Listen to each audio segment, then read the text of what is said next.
Pasok na po ko. Ate, baka na. Sorry, 40 na lang naman ang wallet ko na. Basta pa lang ako, biktima na ako ng pambubuli. Halos hindi na nila ako tigilan. Bago ako pumasok ng school, inaabangan na nila ako sa labas. Pinapahiya nila ako sa mga anong tao.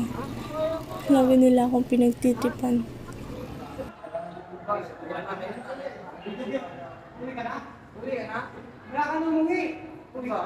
Kinukuha nila yung bag ko at pinapapasapasahan. Ginagawa nila akong katotohanan.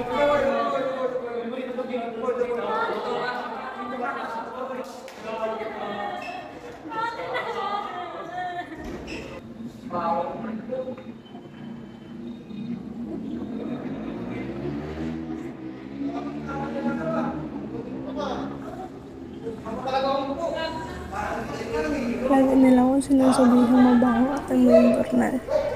Taong grasa ang tingin nila sa akin. Kahit sa oras ng recess ay ginagawa pa rin nila. Sinasaktan nila ako sa paraang gusto nila. Halos araw-araw na lang ganun ang ginagawa nila. Mababa ang tingin nila sa akin.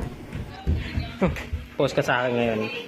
Hanggang sa umabot na pati social media ay ginamit na nila sa pambababoy sa pagkatao ko.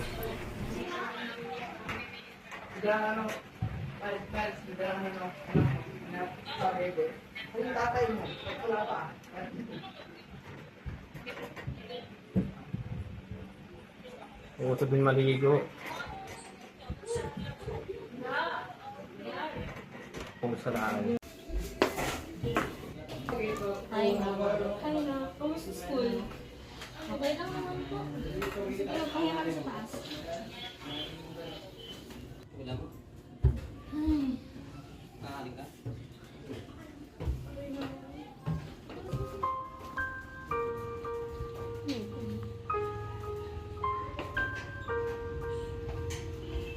Ang baho mo.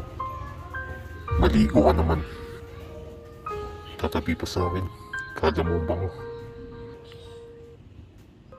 Ang pangit mo.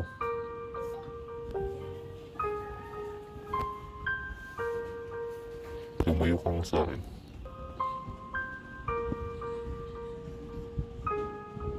Piling maganda. Ang baho naman.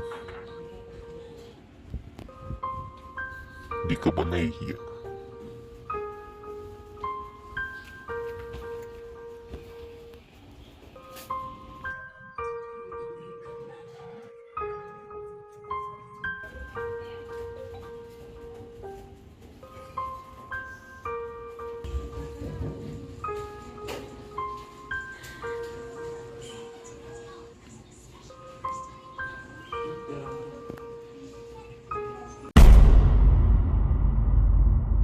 At yun ang naging buhay ng Maria sa likod ng pamilya. Bakit pala yun nangyari kay Maria, mga ano? Oo, kaya pinagdo ko sa inyo para alam niyo na walang mali ang tuwid mga buhay ang pamumuhay. Kaya kung kayo mismo ang nakawitness or nakaranas sa pamumuhay, huwag kayo matatakot na isumbong or huwag na inig sa sarili niyo. Instead, sabihin niyo sa family niyo or sa nakakatanda sa inyo or mga kapagkakatiwalaan niyo para matulungan kayo kung magsumbong sa mga mas malapit na police station or maka-establish.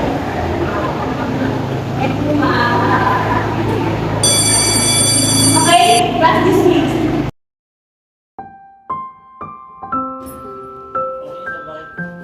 Gulat kayo, no? Oo, ako yung dating babaeng biniguli-guli lang. Ngayon, isa na akong ganap na guro at masaya ako sa buhay ko. Gusto niyo bang malaman anong nangyari sa last part ng kwento? Well, nagpapasalamat lang naman ako sa aking ina kasi kung hindi dahil sa kanya, wala na ako ngayon.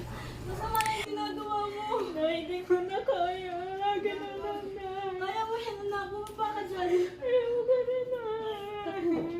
Ano ba problema mo? Bakit kailangan mong gawin yun? Lagi na lang na. Ano ginagawa nila sa'yo? Lagi na lang nila ako pinaguli. Wala naman ako ginagawa. Bakit hindi ka nagsasabi sa akin? Nagsisisi ako dahil naging mahina ako noon. Sige sa akin. Pero ngayon, Iba na ang Maria na kilala nyo. Ako si Maria B. Tingting at ito ang kwento ng buhay ko.